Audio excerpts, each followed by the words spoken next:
ಸ್ನೇಹಿತರೆ. ನಮಸ್ಕಾರ ಗುರು. ಆ ನಮಸ್ಕಾರ ಗಣೇಶ್ ಅವರೇ. ನಮಸ್ಕಾರ. ಅಗರಿಬೊಮ್ಮನಹಳ್ಳಿಯಿಂದ ಇವತ್ತು ಹೊಸ ಅತಿಥಿ ನಿಮ್ಮ ಮುಂದೆ ಬಂದಿದ್ದಾರೆ. ಅವರು ನಮ್ಮ ಕುಂಡಲಿನಿ ರಾಜಯೋಗ ಸಾಧನೆ ಮಾಡಿದಂಥವ್ರು. ಅವ್ರದ್ದು 5ನೇ ಸ್ಟೇಜ್ ಮುಗಿದಿದೆ. ಅವ್ರ ಹೆಸರು, ಅವ್ರದ್ದು ಯಾವ ಊರು, ಅವ್ರ ಪರಿಚಯನ ಈಗ ನಿಮಗೆ ಮುಂದೆ ಮಾಡಿಕೊಡ್ತಾರೆ. ಅವ್ರು ಹೆಂಗೆ ಸಾಧನೆ ಮಾಡಿದ್ರು, ಅವ್ರ ಅನುಭವ ಏನಾಗಿದೆ, ಹೀಗೆ ಹೇಗೆ ಅವರು ಅನುಭವ ಆಗ್ತಾ ಇದೆ, ಅದೆಲ್ಲ ನಿಮ್ಮ ಮುಂದೆ ಒಂದು ಕಿಲೆ ಎಲ್ಲ ನಿಮ್ಮ ಮುಂದೆ ಬಿಚ್ಚಿ ಹೇಳ್ತಾರೆ. ಈಗ ಮೊದಲನೇದಾಗಿ ನಿಮ್ಮ ಹೆಸರು ಹೇಳಿ. ಗಣೇಶ್ ಅಂತ ನಮ್ಮ ಹೆಸರು. ಅಲ್ಲಿ ಮುಂದೆ ಹೇಳಿ. ಗಣೇಶ್ ಅಗರಿಬೊಮ್ಮನಹಳ್ಳಿ. ವಯಸ್ಸು ಎಷ್ಟು? 37 ಆಗಿದೆ. ಮದುವೆ ಆಗಿದೆಯಾ? ಇಲ್ಲ, ಇನ್ನ ಆಗಿಲ್ಲ. ಏನ್ ಕೆಲಸ ಮಾಡ್ತೀರಿ? ವ್ಯವಸಾಯ ಕೆಲಸ ಮಾಡ್ತೀವಿ. ತಂದೆ ತಾಯಿ ಮಕ್ಕಳು ಎಷ್ಟು ಜನ ನೀವು? ಮೂವರ್ರಿ. ಒಬ್ಬ ಹೆಣ್ಮಗ್ರಿ, ಇಬ್ಬರು ಗಂಡ್ ಮಕ್ಳ್ರಿ. ಅಣ್ಣ ತಂಗಿ ಮದುವೆ ಆಗಿದೆ, ನಮಗೆ ಆಗಿಲ್ಲ. ಅಣ್ಣ ತಂಗಿದ ಆಗಿದೆ, ನಿಂದ ಆಗ್ಬೇಕು. ಈಗ ನಮ್ಮ ಹತ್ರ ಕುಂಡಲಿನಿ ಯೋಗ ರಾಜಯೋಗ ಸಾಧನೆ ದೀಕ್ಷೆ ತಗೊಂಡಿದ್ರಿ ನೀವು. ಈಗ ದೀಕ್ಷೆ ತಗೊಂಡೋದ್ಮೇಲೆ ನಿಮ್ಗೆ ಯಾವ ರೀತಿಯಾದ ಅನುಭವಗಳಾಯ್ತು? ಯಾವ ರೀತಿ ನೀವು ಫೀಲ್ ಮಾಡಿದ್ರಿ? ದೀಕ್ಷೆ ತಗೊಳಕ ಮೊದ್ಲು ಹೇಗಿದ್ರಿ, ಹೀಗೆ ಹೇಗಿದ್ರಿ? ಸ್ವಲ್ಪ ಡೀಟೇಲ್ ಆಗಿ ನಮ್ಮ ವೀಕ್ಷಕರಿಗೆ ತಿಳಿಸಿ. ದೀಕ್ಷೆ ತಗೊಂಡಿದ್ವಿ ಗುರುಗಳ ಹತ್ರ. 2 ವರ್ಷ ಆಯ್ತ್ರಿ. ಅನುಭವ ಸ್ಟಾರ್ಟ್ ಆಗಿದ್ದು ನಮ್ಗೆ ಫಸ್ಟ್ ಸ್ಟೇಜ್ ಅಲ್ಲಿ ಏನಾಗ್ಲಿಲ್ಲ. ಥರ್ಡ್ ಸ್ಟೇಜ್ ಇಂದ ಸ್ಟಾರ್ಟ್ ಆಯ್ತು ಗುರು ಅನುಭವ. ಬಾಡಿ ಎಲ್ಲ ಹೀಟ್ ಆಗ್ತಿತ್ತು. ಹಿಂದ್ಗಡೆ ಮೀಟ್ ಆಯ್ತು ಗುರುಗಳೇ. ಮೀಟಿ ಮೇಲಕ್ಕೆ ಏರ್ತಾ ಬಂತ್ರಿ. ಒಂದು ಕಂಠಸ್ಥಾನಕ್ಕೆ ಬಂತ್ರಿ ನೇರವಾಗಿ. 3ನೇ ಸ್ಟೇಜ್ ಅಲ್ಲಿ ಇಲ್ಲ, 5ನೇ ಸ್ಟೇಜ್ ಇಂದ ಮಾಡ್ತಾ ಸಾಧನೆ ಮಾಡ್ತಾ ಮುಂದಕ್ಕೆ ಹೋದಂಗಲ್ಲ ಆಯ್ತ್ರಿ. 5ನೇ ಸ್ಟೇಜ್ ಹೌದು, 5ನೇ ಸ್ಟೇಜ್ ಬಂದ್ಮೇಲೆ ಸ್ಟಾರ್ಟ್ ಆಯ್ತ್ರಿ. ಕಂಠಸ್ಥಾನಕ್ಕೆ ಬಂತ್ರಿ. ಅಲ್ಲಿಂದ ಅನುಭವ ಸ್ಟಾರ್ಟ್ ಆಯ್ತ್ರಿ. ನಿಮ್ಮ ಆಲೋಚನೆಗಳು, ಮನಸ್ಸಿನ ಆಲೋಚನೆಗಳು, ಇಂದ್ರಿಯಗಳು ಯಾವ ರೀತಿ ಕೆಲಸ ಮಾಡ್ತಿದ್ವು ಅವಾಗ? ಎಲ್ಲ ಕಂಟ್ರೋಲ್ ಬಂದಿದ್ರಿ. ಎಲ್ಲ ಜೀರೋ, ಆಟೋಮೆಟಿಕ್ ಜೀರೋ ಆಗಿದೆ. ಅಂದ್ರೆ ಜೀರೋ ಥಾಟ್ಸ್ ಆಗಿತ್ತು. ಜೀರೋ ಥಾಟ್ಸ್ ಆಗಿ ಎಲ್ಲಿ ಹೋಗ್ತಿದ್ದಿಲ್ಲ ಮನಸ್ಸು? ಇಲ್ರಿ, ಎಲ್ಲಿ ಹೋಗ್ತಿದ್ದಿಲ್ಲ. ಈಗ ಅನುಭವ ಆಗ್ತಾ ಎಲ್ಲ ಜೀರೋ ಆಗ್ತದೆ. ಏನಾದ್ರು ತಿನ್ಬೇಕು ಮಾಡ್ಬೇಕು ಅಂತ ಏನಾದ್ರು ಆತರ ಏನಾಗ್ತಿಲ್ರಿ. ಆತರ ಏನಾಗ್ತಾ ಇಲ್ಲ. ಎಂತ ಇಲ್ರಿ.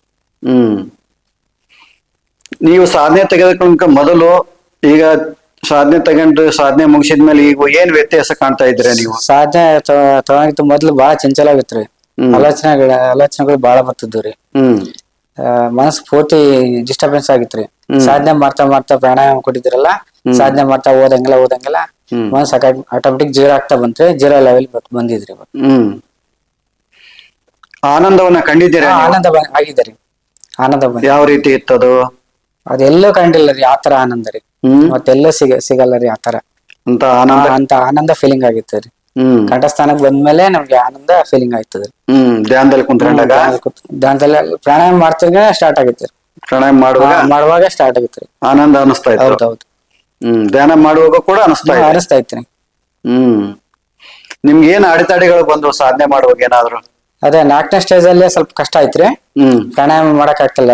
ಉಸಿರು ಒಳಕಣಕ್ ಆಗ್ತೈತ್ರಿ, ಕುಂಬಕ್ ಆಗ್ತಿತ್ತು, ಬಿಡಕ್ ಆಗ್ತಿರ್ಲಿಲ್ಲ. ಅದು ಒಂದೇ ಕಷ್ಟ ಆಗಿದ್ರಿ ನಮ್ಗೆ. ಇದು ನಿಮ್ಗೆ ಅಷ್ಟೇ ಅಲ್ಲ, ತುಂಬಾ ಜನಕ್ಕೆ ಇದು ಆಗ್ತಾ ಇದೆ. ಹೌದು, 4ನೇ ಸ್ಟೇಜ್ ತುಂಬಾ ಕಷ್ಟ ಪಟ್ಟಿದ್ವಿ. 2 ತಿಂಗಳು ಮಾಡಿದ್ವಿ ಅದನ್ನ. ಅವಾಗ 5ನೇ ಸ್ಟೇಜ್ ಅಷ್ಟೇನ್ ಕಷ್ಟ ಅನ್ಸ್ಲಿರಿ. ಅದನ್ನು 1.5 ತಿಂಗಳು ಮಾಡಿದ್ವಿ. ನೀವು ಮುಂದುವರ್ಸಿ ಅಂತ ಹೇಳಿದ್ರಲ್ಲ, ಹಂಗೆ ಮುಂದುವರ್ಸಿದ್ವಿ. ಈಗ ಮೊದಲಿಗಿಂತ ಈಗ ಆನಂದವಾಗಿದ್ದೀರಾ? ಆನಂದವಾಗಿತ್ರಿ. ಯಾವ್ದು ಸಮಸ್ಯೆಗಳು ಎಲ್ಲವೂ ಪರಿಹಾರ ಆಗ್ತದ ನೀವು? ಹೌದ್ರಿ. ಏನ್ ಸಮಸ್ಯೆ ಅಲ್ರಿ. ಮುಂದಾಗುವಂತವೆಲ್ಲ ಗೊತ್ತಾಗ್ತಾ ಇದೆಯಾ? ಕನಸಲ್ಲಿ ಮುನ್ಸೂಚನೆ ಬರ್ತಾ ಇದ್ರಿ.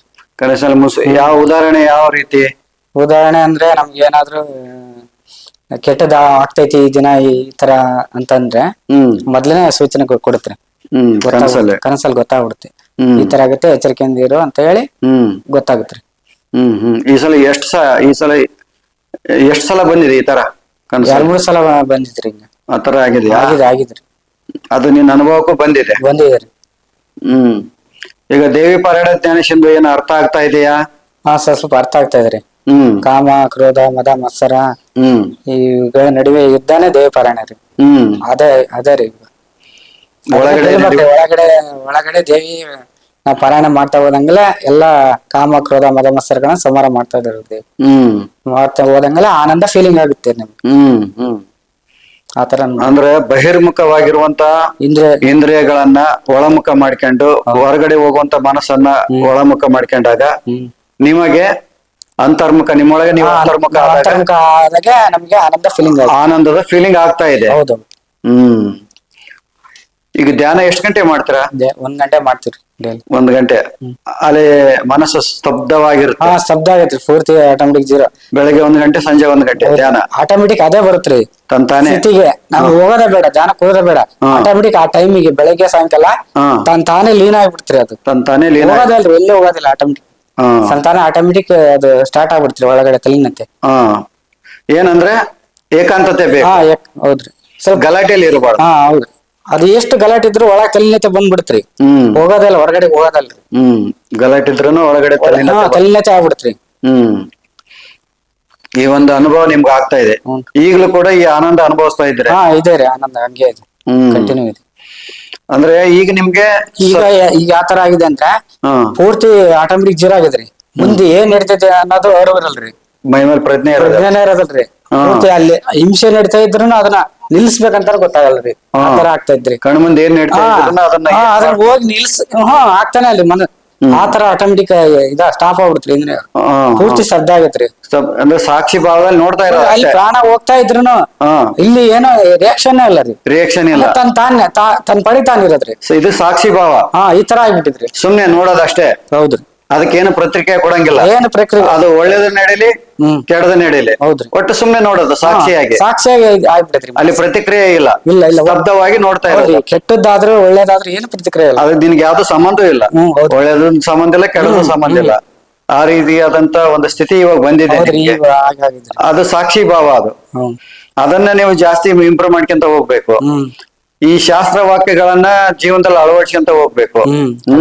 ಯಮ, ನಿಯಮ, ಆಸನ, ಪ್ರಾಣಾಯಾಮ, ಪ್ರತ್ಯಾಹಾರ, ಧಾರಣ, ಧ್ಯಾನ, ಸಮಾಧಿ, ಅಷ್ಟಾಂಗ ಯೋಗ ಇದೆಯಲ್ಲ, ಇವು ಎಲ್ಲವನ್ನ ನಿಮ್ ಜೀವನದಲ್ಲಿ ಅಳವಡಿಸ್ಕೊಂತ ಹೋದ್ರೆ ಇದು ಆಟೋಮೆಟಿಕ್ ಆಗಿ ನಿಮ್ಗೆ ಅದ ರಿಸಲ್ಟ್ ಸಿಗುತ್ತೆ. ಸಾಕ್ಷಿ ಭಾವದ ರಿಸಲ್ಟ್ ಭಗವದ್ಗೀತೆಯಲ್ಲಿ ಕೃಷ್ಣ ಹೇಳುವ ಹಾಗೆ ಸಾಕ್ಷಿ ಭಾವ ಇದೆ ಅಲ್ವಾ, ಅದು ಆಟೋಮೆಟಿಕ್ ಆಗಿ ನಿಮ್ಗೆ ಅನುಭವಕ್ಕೆ ಬರುತ್ತೆ. ಅದನ್ನ ಹೆಚ್ಚು ಹೆಚ್ಚು ಧ್ಯಾನದಲ್ಲಿ ತಲೀನತೆ ಹೊಂದಬೇಕು ನೀವು. ಹೆಚ್ಚು ಹೆಚ್ಚು 2 ಗಂಟೆ 3 ಗಂಟೆ ಶರೀರವನ್ನ ಮರ್ತ್ಬಿಟ್ಟು ಧ್ಯಾನದಲ್ಲಿ ತಲೀನರಾಗಬೇಕು. ನಿಮ್ಗೆ ಇನ್ನೂ ಜ್ಞಾನ ಬರುತ್ತೆ. ಜೊತೆಗೆ ದೇವಿ ಪಾರಾಯಣ ಜ್ಞಾನ ಸಿಂಧು ಸರಿಯಾಗಿ ಅರ್ಥ ಮಾಡ್ಕೋಬೇಕು. ಒಂದೊಂದು ವಾಕ್ಯಗಳನ್ನು ಕೂಡ ಸರಿಯಾಗಿ ಅರ್ಥ ಮಾಡ್ಕೊಂತ ಹೋದ್ರೆ ಅದನ್ನ ಅರ್ಥ ಮಾಡ್ಕೊಂಡು ರಕ್ತಗತ ಮಾಡ್ಕೋಬೇಕು, ಮನನ ಮಾಡ್ಕೋಬೇಕು. ರಕ್ತಗತ ಶಾಸ್ತ್ರ ಶ್ರವಣ ಮನನ ನಿಧಿಧ್ಯಾಸ ಅಂತಾರೆ. ಆ ಒಂದು ಸಂದರ್ಭಕ್ಕೆ ಅದ ನೆನಪಾಗಬೇಕಂದ್ರೆ ಅದನ್ನ ರಕ್ತಗತ ಮಾಡ್ಕೊಂಡ್ರೆ ಆ ಸಂದರ್ಭಕ್ಕೆ ನೆನಪಾಗುತ್ತೆ. ಯಾರಿಗೇನು ಹೇಳ್ಬೇಕಂದ್ರೆ ಆ ಒಂದು ಇದನ್ನ ನೀವು ಪಡ್ಕೊಂತೀರ. ಆ ಜ್ಞಾನದ ಸ್ಥಿತಿಯ ಒಂದು ಅನುಭವನ ನೀವು ಪಡ್ಕೊಂತೀರ. ಈಗ ನಿಮ್ದು ಇದು ಶಕ್ತಿ ಇದೆ, ನಿಮ್ಮ ಮೂಲಾಧಾರದ ಎನರ್ಜಿ ಇದೆಯಲ್ಲ, ಎಲ್ಲೆಲ್ಲಿ ಬಂದಾಗ ಅನುಭವ ಆಗ್ತಾ ಇದೆ ನಿಮ್ಗೆ? ಪೂರ್ತಿ ಸಹಸ್ರಕ್ಕೆ ಹೋಗಿದ್ದಾರೆ. ಸಹಸ್ರಕ್ಕೆ ಹೋಗಿದೆಯಾ? ಈಗ ಬಾಚಣಿಕೆ ಹಿಂಗ್ ತಲೆ ಬಾಚಿಕೆ ಹೋಗಿ ಯಾವಾಗ ನೋವು ಆಗಿದೆ? ಆತರ ನೋವೇನ್ ಆಗ್ತಾ ಇಲ್ರಿ. ಇಲ್ಲಿಂದ ಏರಿದ ಅಷ್ಟೇ ನೆನಪಿದ್ದಾರೆ. ಇಲ್ಲಿಗೆ ನೆನಪಿದೆ, ಮೇಲ್ಗಡೆ ಅದು ಏನಾಯ್ತ ಗೊತ್ತಾಗ್ತಾ ಇಲ್ಲ. ಈಗ ಥರ್ಡ್ ಐ ಬಂದಿದ್ ನೆನಪಿದೆ? ಥರ್ಡ್ ಬಂದ್ ನೆನಪಿದೆ. ಮೀಟ್ ಇದಾರೆ ಇಲ್ಲಿ. ಮೀಟ್ ಇದೆ, ಮೀಟ್ ಇದೆ. ಹಿಂಗ್ ಮೇಲೆ ಹೋಗಿದ್ದಾರೆ. ಮೇಲೆ ಹೋಗ್ಬಿಟ್ಟು ಅದು ಅಲ್ಲಿ ಹೋಗಿರ್ಬೋದಂತ ಮಾಡಿದ್ರಿ. ಮೇಲೆ ಹೋಗಿತ್ತಲ್ಲ, ಹೋಗಿರ್ಬಹುದು ಶಾಸ್ತ್ರಕ್ಕೆ ಅಂತ ಹೇಳಿ. ಈಗ ನೀವು ಯಾವಾಗ ಸಾಕ್ಷಿ ಭಾವದಿಂದ ನೋಡೋದ್ ಕಲ್ತ್ರಿ, ನಿಮ್ಗೆ ಧೈರ್ಯ ಬಂದಿದೆ ನೋಡ್ರಿ. ಏನಾದ್ರೂ ಫೀಲಿಂಗ್ ಇಲ್ರಿ, ದುಃಖನ ಫೀಲಿಂಗ್ ಇಲ್ಲ, ಸುಖನ ಫೀಲಿಂಗ್ ಇಲ್ಲ. ಸುಖ ಒಂದೇ ಲೆವೆಲ್ ರೀ. ಸುಖ ಇಲ್ಲ, ದುಃಖ ಇಲ್ಲ, ಇಲ್ರಿ. ಎಲ್ಲ ಇದಾಗಿದೆ. ಸುಮ್ನೆ ನೋಡ್ತಾ ಇರೋದು ಕಲ್ಲಿನ ತರ. ಹಂಗಾಗಿದ್ರಿ ಒಂದು ಕಲ್ಲಿನ ತರ ನೋಡ್ತಾ ಇರೋದು. ಇದ್ರ ಅರ್ಥ ಏನ್ ಗೊತ್ತಾ? ನೀವು ಸಮಾಧಿಗೆ ಏರಿದ್ದೀರಾ. ಹೌದ್ರಾ? ಈ ಅನುಭವ ಅವಾಗ್ಲೇ ಬರೋದು. ಸಮಾಧಿಗೆ ಏರಿದಾಗ ಆ ವ್ಯಕ್ತಿಗೆ ಈ ಅನುಭವ ಆಗುತ್ತೆ. ಎಲ್ಲವನ್ನು ಸಾಕ್ಷಿಯಾಗಿ ನೋಡ್ತಾನೆ. ಅಷ್ಟೇ ರೀ, ಒಂದ್ ಯಂತ್ರ ತರ. ಯಂತ್ರ ತರ ನೋಡ್ತಾ ಇರುತ್ತೆ ಅಷ್ಟೇ. ರಿಯಾಕ್ಷನ್ ಇಲ್ಲ, ಪ್ರತಿಕ್ರಿಯೆ ಇಲ್ಲ, ರಿಯಾಕ್ಷನ್ ಇಲ್ಲ. ಇದು ಸಮಾಧಿಯ ಅನುಭವ. ಇದು ಸಮಾಧಿ ಸ್ಟೇಟಸ್ ಅಂತಾರೆ ಇದನ್ನ. ಇನ್ನೂ ಹೆಚ್ಚು ಧ್ಯಾನ ಭಾಗದಲ್ಲಿ ತಲ್ಲಿನಾದ್ರೆ ಇದು ಹೆಚ್ಚಾಗುತ್ತೆ. 2 ಗಂಟೆ 3 ಗಂಟೆ 4 ಗಂಟೆ ಈ ಒಂದು ಸಾಧನೆ ಮಾಡ್ಬೇಕು ನೀವು. ಇದು ಸ್ಪಷ್ಟವಾದ ಸಮಾಧಿ ಅನುಭವ. ಇದು ಬೇರೆ ಅಲ್ಲ, ಇದು ಸಮಾಧಿ ಅನುಭವ. ಇದ್ರ ಬಗ್ಗೆ ಭಯ ಬೀಳಕ್ ಹೋಗ್ಬೇಡಿ. ಇನ್ನು ಹೆಚ್ಚು ಧ್ಯಾನ ಮಾಡಿ, ಇನ್ನೂ ಒಳ್ಳೆ ಅನುಭವ ಆಗುತ್ತೆ. ಅದು ಯಾವಾಗ ಆಯ್ತಂದ್ರೆ ಅಲ್ಲಿ ಇದು ಕೊಟ್ರೇಶ್ವರ ಸಮಾಧಿ ಐತ್ರಿ ಕೊಟ್ಟೂರಲ್ಲಿ. ಅಲ್ಲಿ ಬಸವೇಶ್ವರ ಆಯ್ಕೆ ಆಗಿದ್ರಲ್ರಿ, ಅಲ್ಲಿ ಹೋದ್ರೆ ಸಾಕ್ರಿ, ಆಟೋಮೆಟಿಕ್ ಪೂರ್ತಿ ಶಾಂತ ರೀ. ಆನಂದ ಫಾರವೇ ಇರಲ್ರಿ. ಆನಂದ ಹುಟ್ತಾ ಇರ್ತತ್ರಿ ಅಲ್ಲಿ ಹೋದ್ರೆ, ಸಮಾಧಿ ಬಳಿಗೆ ಹೋದ್ರೆ. ಹೋದ್ರೆ ಅಂತ ಆತರ ಅನುಭವ ಆಗಿತ್ರಿ. ಪ್ರತಿ ಸಲ ಚೆಕ್ ಮಾಡಿದ್ರಿ ಅಲ್ಲಿ ಹೋದಂಗೆಲ್ಲ.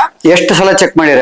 ಒಂದು 5-6 ಸಲ ಚೆಕ್ ಮಾಡಿದ್ರಿ. ನಾವು ಅಮಾಸೆ ಹೋಗ್ತಾ ಇರ್ತೇವಲ್ಲ, ಅಮಾಸೆಗೆ ಚೆಕ್ ಮಾಡಿದ್ರಿ.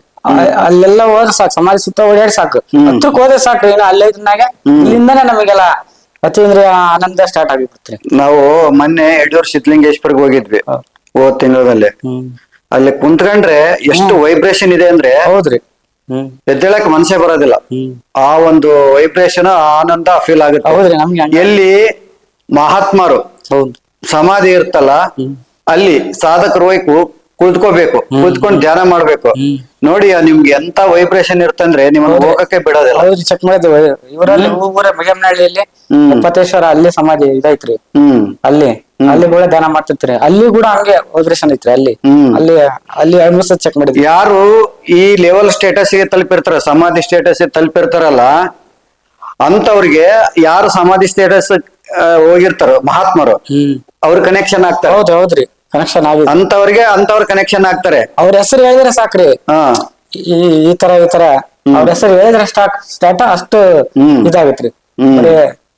ನೋಡಿ, ಇದು ಅದ್ಭುತವಾದ ಅನುಭವ. ಅದ್ಭುತ.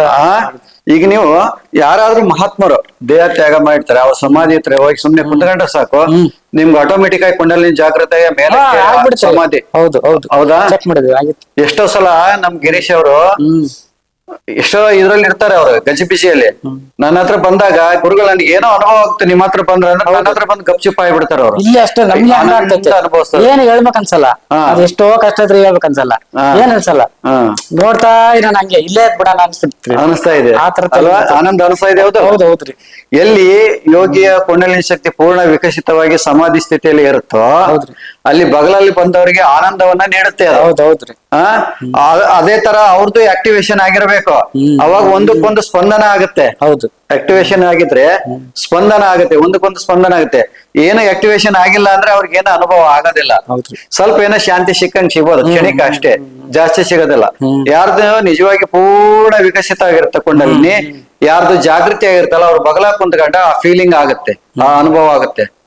ಏನು ಮಾತಾಡ್ಬೇಕು ಅನ್ಸೋದಿಲ್ಲ, ಹೇಳು ಕೇಳಬೇಕು ಅನ್ಸೋದಿಲ್ಲ, ಆನಂದವಾಗಿರುತ್ತೆ. ಇನ್ನೂ ಆನಂದ ಹೆಚ್ಚಾಗ್ತಾ ಇರುತ್ತೆ. ಅದು ಏನ್ ಕುಡ್ದವ್ರಿಗೆ ಮತ್ತೆ ಬಂದಿರ್ತಲ್ಲ, ಆ ಮತ್ತಿನ ತರ ಅದು ಅದಕ್ಕಿಂತ ಜಾಸ್ತಿನೇ ಆಗುತ್ತೆ ಬಿಡ್ರಿ. ಹಂಗಾಗುತ್ತೆ ನೋಡಿ, ಅವ್ರಿಗೆ ಅನುಭವ ಆಗ್ತಾ ಇದೆ. ಅದು ಏನಂದ್ರೆ ಅವ್ರ ಸಮಾಧಿ ಸ್ಥಿತಿಗೆ ಏರಿದ್ದಾರೆ ಈಗಾಗಲೇ, ಅವ್ರದ್ದು ಸ್ಟೇಟಸ್ ಸಮಾಧಿ ಸ್ಟೇಟಸ್ ಏರಿದ್ದಾರೆ. ಅದಕ್ಕೆ ಈ ಒಂದು ಅನುಭವ ಅವ್ರದ್ದು ಆಗುತ್ತೆ. ಅವ್ರಿಗೆ ಆಗಿದೆ, ನಿಮ್ಗೂ ಆಗತ್ತೆ. ಆದ್ರೆ ಅವ್ರದ್ದು ಪರಿಪಕ್ವ ಸಾಧನೆ ಇದೆ. ಸಾಧನೆ ಈಗ 2 ವರ್ಷ ಆಯ್ತಲ್ವಾ? 2 ವರ್ಷ ಆಯ್ತು ಅವರು ಸಾಧನೆ ಹತ್ರ ತಗೊಂಡು. ಹಾಗೆ ಅವ್ರಿಗೆ ಪರಿಪೂರ್ಣ ಸಾಧನೆ ಆಗಿದೆ, ಪೂರ್ಣ ಸಾಧನೆ ಆಗಿದೆ. ಅವ್ರಿಗೆ ನಿಮ್ಗೆ ಶಾಸ್ತ್ರ ಗ್ರಂಥ ಎಲ್ಲ ಅರ್ಥ ಆಗ್ತಾ ಇದೆ, ಓದಿ ಅರ್ಥ ಆಗುತ್ತೆ. ಶಾಸ್ತ್ರ ಗ್ರಂಥ ಎಲ್ಲ ಅರ್ಥ ಆಗ್ತಾ ಇಲ್ಲ, 3% ಅರ್ಥ ಆಗ್ತಾ ಇದೆ. ಯಾಕಂದ್ರೆ ಅವೆಲ್ಲ ಸ್ವಲ್ಪ ಒಡವಿನ ರೂಪದಲ್ಲಿ ಇದ್ದಾವೆ, ಗುಪ್ತವಾಗಿದ್ದಾವೆ.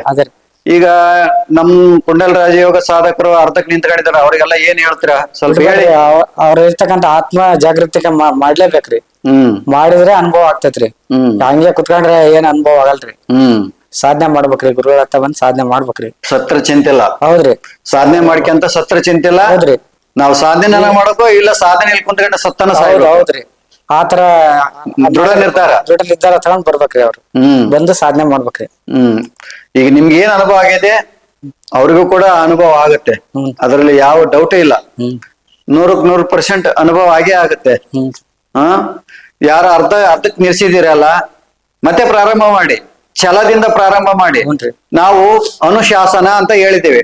ಬೆಳಗ್ಗೆ 4 ಗಂಟೆಗೆ ಎದ್ದೇಳಬೇಕು, ಕೈಕಾಲು ಮುಖ ತಕ್ಕೊಂಡು ಪ್ರಾಣಾಯಾಮ ಮಾಡ್ಬೇಕು, ನಂತರ ಸ್ನಾನ ಮಾಡ್ಬೇಕು, ದೇವಿ ಪಾರಾಯಣ ಮಾಡ್ಬೇಕು, ಆ ಗಾಯತ್ರಿ ಮಂತ್ರ ಜಪ ಮಾಡ್ಬೇಕು. ಅದ ಅರ್ಥ ಮಾಡ್ಕೊಂಡು ಷೋಡಶ ಪೂಜೆ ಮಾಡಿ ಪಾರಾಯಣ ಮಾಡ್ಬೇಕು.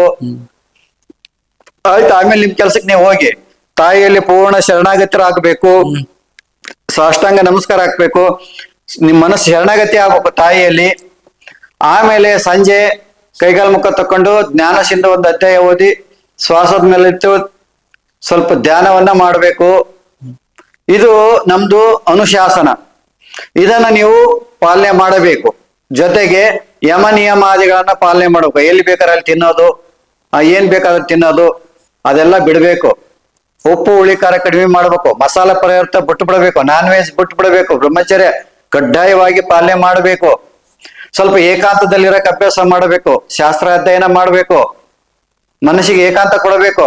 ಈಗ ಮನಸ್ಸು 108 ಕಡೆ ಚದುರವಾಗಿರುತ್ತೆ. ಹೌದು. ನೀವು ಏಕಾಂತಕ್ಕೆ ಬಂದ್ರೆ ನಿಮ್ ಪ್ರಾಣಾಯಾಮ ಎಳ್ಕೊಂಡ್ ಬರುತ್ತೆ.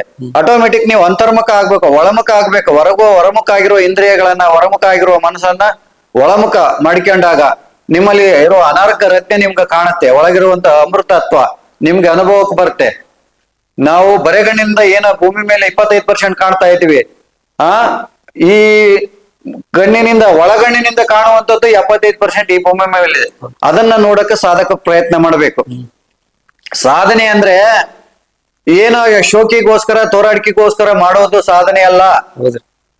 ಆಟಕ್ಕೆ ಬಿದ್ದು, ಛಲಕ್ ಬಿದ್ದು ಸಾಧನೆ ಮಾಡ್ಬೇಕು.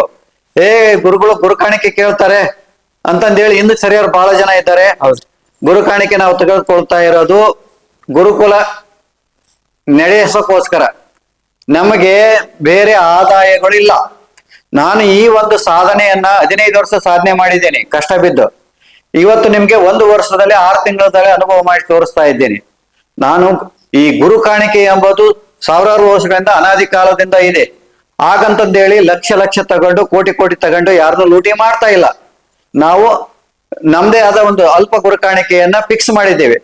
ಅಷ್ಟನ್ನ ನೀವು ಕಟ್ಟಬೇಕಾಗತ್ತೆ. ಕಟ್ಟಿ ದೀಕ್ಷೆ ತಗೊಂಡು ಸಾಧನೆ ಮಾಡ್ಬೇಕಾಗತ್ತೆ. ಇವರೆಲ್ಲ ದುಡ್ಡು ಮಾಡ್ತಾ ಇದಾರೆ, ಅಲ್ಲ ನಾವೇನ್ ದುಡ್ಡು ಮಾಡಿ ಏನೋ ದೊಡ್ಡ ಕಾರ್ಗಳು ತಗೊಂಡು, ದೊಡ್ಡ ಐಶ್ವರ್ಯ ತಗೊಂಡು, ಜಮೀನುಗಳು ತಗೊಂಡು ಏನು ಮಾಡ್ತಾ ಇಲ್ಲ. ನಾವೇನ್ ಮಾಡ್ತಾ ಇದ್ವಿ, ಲೋಕ ಕಲ್ಯಾಣಕ್ಕಾಗಿನೇ ಮಾಡ್ತಾ ಇದ್ವಿ. ಗುರುಕುಲ ಮಾಡ್ತಾ ಇದ್ವಿ. ಮೇಲೆ ನಾವು ಬಿಲ್ಡಿಂಗ್ಗಳು ಎಬ್ಬಿಸ್ಬೇಕಾಗಿದೆ. ಈಗ ಸಾಧಕರು ಬಂದ್ರೆ 1 ದಿವಸ 2 ದಿವಸ ಇರೋಕೆ, ಸಾಧನೆ ಮಾಡ್ಕೊಂಡು ಅವ್ರ ಡೌಟ್ಗಳು ಇದ್ರೆ ಕೇಳಿ ಹೋಗಕ್ಕೆ, ಸ್ತ್ರೀ ಅಥವಾ ಪುರುಷರಿಗೆ ಅಂದು ಮೇಲೆ ಒಂದು ಗುರುಕುಲದ ವ್ಯವಸ್ಥೆ ಮಾಡೋರು ಇದ್ದೀವಿ. ಅದಕ್ಕೆ ನಾವು ಗೆಲ್ಲಿತ ಬರಬೇಕು. ಶಿಷ್ಯರು ಕೊಟ್ಟಾಗೆ ಬರೋದು. ಇವತ್ತು ನಾವು ಈ ಗುರುಕುಲ ಕಟ್ಟಿರೋದು ನಮ್ಮ ಶಿಷ್ಯರು ಕೊಟ್ಟಿರುವಂತ ದುಡ್ಡಿನಿಂದಾನೆ. ಇವತ್ತು ಗುರುಕುಲ ನಡೀತಾ ಇರೋದು ನಮ್ಮ ಶಿಷ್ಯರು ಕೊಟ್ಟಿರುವಂತ ದುಡ್ಡಿನಿಂದಾನೆ. ಏನು ಗುರುಕಾಣಿಕೆ ಅಂತ ಕೊಡ್ತಾರೋ ಅದರಿಂದ ನಡೀತಾ ಇದೆ. ಇನ್ನು ಕೆಲವರು ಧಾನ್ಯಗಳು ತಂದು ಕೊಡ್ತಾರೆ, ಅವ್ರಿಗೆ ತಿಳಿದಿದ್ದು ಅವ್ರು ತಂದು ಕೊಟ್ಟು ಹೋಗ್ತಾರೆ. ಇದು ನಿಮ್ ಗುರುಕುಲ, ಸಾಧಕರ ಗುರುಕುಲ. ಇದು ನಮ್ದಲ್ಲ, ನಿಮ್ ಗುರುಕುಲ. ನಾವು ಇಲ್ಲಿ ಏನಂದ್ರೆ, ಇಲ್ಲಿ ನಿಮ್ಗೆ ದೀಕ್ಷೆ ಕೊಡ್ತಾ ಇದ್ವಿ, ಬ್ರಹ್ಮ ಜ್ಞಾನವನ್ನು ಕೊಡ್ತಾ ಇದ್ವಿ ಅಷ್ಟೇ. ಇಲ್ಲಿ ನಮ್ಗಿರಕ್ ಸ್ಥಾನ ಬೇಕಾಗಿತ್ತು, ನಮ್ ಶಿಷ್ಯರೆಲ್ಲ ಮಾಡಿಕೊಟ್ಟಿದ್ದಾರೆ. ಈಗೇನಿದೆ, ಮೇಲೆ ರೂಮ್ಗಳು ಮಾಡಿದ್ರೆ, ಈಗ ಸಾಧನೆ ಮುಗಿದ್ಮೇಲೆ 1 ದಿವಸ 2 ದಿವಸ ಇದ್ದು ನಮ್ಗೆ ಯೂಟ್ಯೂಬ್ ಅಲ್ಲಿ ನಮ್ಗೆ ಮಾರ್ಗ ಇದನ್ನ ಕೊಟ್ಟು, ಸಂದರ್ಶನ ಕೊಟ್ಟು, ಆಮೇಲೆ ಅವ್ರಿಗೆ ಏನಾದ್ರು ಸಂದೇಹಗಳಿದ್ರೆ, ಡೌಟ್ಗಳಿದ್ರೆ ಅದನ್ನ ಅವರು ತಿಳ್ಕೊಂಡು ನೇರವಾಗಿರಬೇಕು. ಗುರು ಶಿಷ್ಯರು ನೇರವಾಗಿರಬೇಕು. ಏನಾದ್ರೂ ಕೇಳೋದಿದ್ರೆ ಅವ್ರ ಮನೆಯದು, ಅದು ಜೀವನದ್ದು, ಅವ್ರ ಜೀವನ ಸಂಬಂಧಪಟ್ಟ ಪ್ರಶ್ನೆಗಳನ್ನ ಕೇಳಕ್ಕೆ ಅವಕಾಶ ಇರುತ್ತೆ. ಅದಕ್ಕೋಸ್ಕರ ಮೇಲೆ ನಾವು ಬಿಲ್ಡಿಂಗ್ ಮಾಡ್ಬೇಕಂತ ಪ್ರಯತ್ನ ಮಾಡ್ತಾ ಇದ್ವಿ. ಅದಕ್ಕಾಗಿ ನಾವೆಲ್ಲ ಗುರು ಕಾಣಿಕೆ ತಗೊಂತಾ ಇದ್ವಿ. ಯಾಕಂದ್ರೆ ಮೊದಲು ಒಂದು 3 ವರ್ಷ ನಾನು ಯಾರ ಹತ್ರ ₹1 ತಗೊಂಡಿಲ್ಲ. ನಾನು ಬಳ್ಳಾರಿಯಲ್ಲಿ ಇದ್ದಾಗ, ಮತ್ತೆ ಬೆಂಗಳೂರಿಗೆ ಬಂದಾಗ 1 ವರ್ಷ ನಾನು ಯಾರ ಹತ್ರ ದುಡ್ಡು ತಗೊಂಡಿಲ್ಲ, ದುಡ್ಡು ಕೇಳೂ ಇಲ್ಲ, ಫ್ರೀಯಾಗೆ ಕೊಟ್ಟಿದ್ದೀನಿ. ಆವಾಗ ಯಾವುದೇ ಉದ್ದೇಶ ಇರಲಿಲ್ಲ. ಸುಮ್ನೆ ನಾನು ವಿದ್ಯೆ ಹಂಚಬೇಕು ಅಂತ ಇದ್ದೆ, ವಿದ್ಯೆ ಹಂಚ್ತಾ ಇದ್ದೆ. ಬಟ್ ಈಗ ಒಂದು ಉದ್ದೇಶ ಇದೆ, ಒಂದು ಸಂಸ್ಥೆ ಮಾಡ್ಬೇಕು. ಈ ಒಂದು ವಿದ್ಯೆ ಭಾರತದಾದ್ಯಂತ ಇದನ್ನ ಕೊಡಬೇಕು. ಪ್ರತಿಯೊಬ್ಬರು ಕೂಡ ಇದನ್ನ ಕಲಿಬೇಕು. ಎಲ್ಲರಿಗೂ ಈ ಒಂದು ವಿದ್ಯೆ ಸಿಗ್ಬೇಕೆಂಬ ಉದ್ದೇಶ ಇಟ್ಕೊಂಡು ನಾವು ಈ ಒಂದು ಕಾರ್ಯವನ್ನ ಮಾಡ್ತಾ ಇದ್ದೀವಿ. ಯಾಕಂದ್ರೆ ಇದನ್ನ ಬೇರೆ ಯಾರು ಮಾಡೋದಿಲ್ಲ ಈ ರೀತಿಯಾಗಿ. ಬೇರೆಯಿಂದ ನಮಗೆ ದಾನ ಧರ್ಮಗಳಿಲ್ಲ, ನಾವು ಇನ್ನೂ ಟ್ರಸ್ಟ್ ಮಾಡಿಲ್ಲ, ದಾನ ಧರ್ಮಗಳಿಲ್ಲ. ಸ್ವತಂತ್ರವಾಗಿ ಈಗ ಮಾಡ್ತಾ ಬಂದಿದ್ದೇವೆ. ಅದಕ್ಕೋಸ್ಕರ ಸಹಕರಿಸ್ಬೇಕು.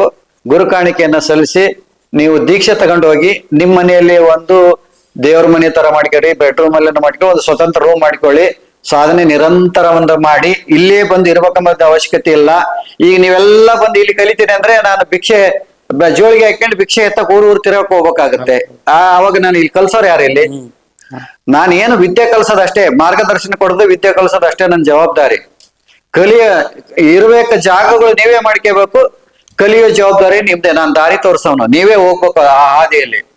ನಾನ್ ನಿಮ್ಮನ್ನ ಕೈ ಹಿಡ್ಕೊಂಡು ಕರ್ಕೊಂಡು ಹೋಗೋದಿಲ್ಲ. ನೀವ್ ಎಲ್ಲಿವರೆಗೂ ಕೈ ಬಿಡೋದಿಲ್ಲ ಅಲ್ಲಿವರೆಗೂ ನಾನ್ ನಿಮ್ ಕೈ ಬಿಡೋದಿಲ್ಲ. ನೀವ್ ಯಾವಾಗ ಕೈ ಬಿಡ್ತೀರೋ ಅವಾಗ ನಾನು ಕೈ ಬಿಡ್ತೇನೆ. ಇಷ್ಟೇ ತಿಳ್ಕೊಳ್ಳಿ. ನಿಮ್ಮ ಮುಕ್ತಿ ಆಗೋವರೆಗೂ ನಾನು ಕೈ ಬಿಡೋದಿಲ್ಲ, ನೀವು ನಮ್ ಕೈ ಹಿಡ್ಕೊಂಡಿದ್ರೆ. ನಿರಂತರ ಸಂಪರ್ಕದಲ್ಲಿ ಇರ್ಬೇಕು, ಬರಬೇಕು. ನೀವು ಗುರುಕುಲಕ್ಕೆ ಬರಬೇಕು, ನಮ್ಮನ್ನ ಮಾತಾಡ್ಕೊಂಡು ಹೋಗ್ಬೇಕು. 1 ದಿವಸ ಇದ್ದು ಹೋಗ್ಬೋದು. ಏನಿದೆ ಏನಿಲ್ಲ ಗುರುಗಳು, ಏನ್ ಮಾಡ್ಬೇಕು, ಸೇವೆ ಏನಾದ್ರೂ ಸೇವೆ ಮಾಡ್ಬೇಕಾ, ಸೇವೆ ಇದ್ರೆ ಸೇವೆ ಮಾಡ್ಬೇಕು. ಗುರು ಶಿಷ್ಯ ಪರಂಪರೆ ಬೆಳಿಬೇಕಾಗಿದೆ. ಮುಂದೆ ನಾವು ಅನೇಕ ಗುರುಕುಲಗಳನ್ನ ಬೇರೆ ಬೇರೆ ಕಡೆಗೆ ಜಿಲ್ಲೆಗಳಲ್ಲಿ, ತಾಲೂಕುಗಳಲ್ಲಿ, ರಾಜ್ಯಗಳಲ್ಲಿ ಮಾಡ್ಬೇಕೆಂಬ ಉದ್ದೇಶ ನಮ್ದಿದೆ. ಅಂದ್ರೆ ಇಡೀ ಭಾರತದಾದ್ಯಂತ ಆ ನಾಶವಾಗಿರುವಂತಹ ಶಿಕ್ಷಣ ಪದ್ಧತಿ, ಗುರುಕುಲ ಪದ್ಧತಿ ಜಾರಿಗೆ ತರಬೇಕೆಂಬುದು ನಮ್ಮ ಉದ್ದೇಶ. ಅದಕ್ಕೆ ನಮ್ಮ ಹತ್ರ ಬಂಡವಾಳ ಇಲ್ಲ, ಅಂತ ಜನಗಳು ಇಲ್ಲ. ಅದ ಆಸಕ್ತಿ ಇರೋರು ಬನ್ನಿ. ಆಮೇಲೆ ದಾನ ಧರ್ಮ ನಿಮ್ಮ ಹತ್ರ ಇದ್ರೆ, ಹೆಚ್ಚಿನ ದುಡ್ಡು ಹಣಕಾಸಿನ ವ್ಯವಸ್ಥೆ ಇದ್ರೆ ಕೇಳಿ ದಾನ ಮಾಡಿ. ನಾವು ಅದ್ರ ವ್ಯವಸ್ಥೆ ಹೆಚ್ಚು ವ್ಯವಸ್ಥೆ ಮಾಡಕ್ ಪ್ರಯತ್ನ ಮಾಡ್ತೀವಿ. ನಿಮ್ದು ಫೋನ್ ನಂಬರ್ ಕೊಟ್ಟಿರ್ತೀವಿ.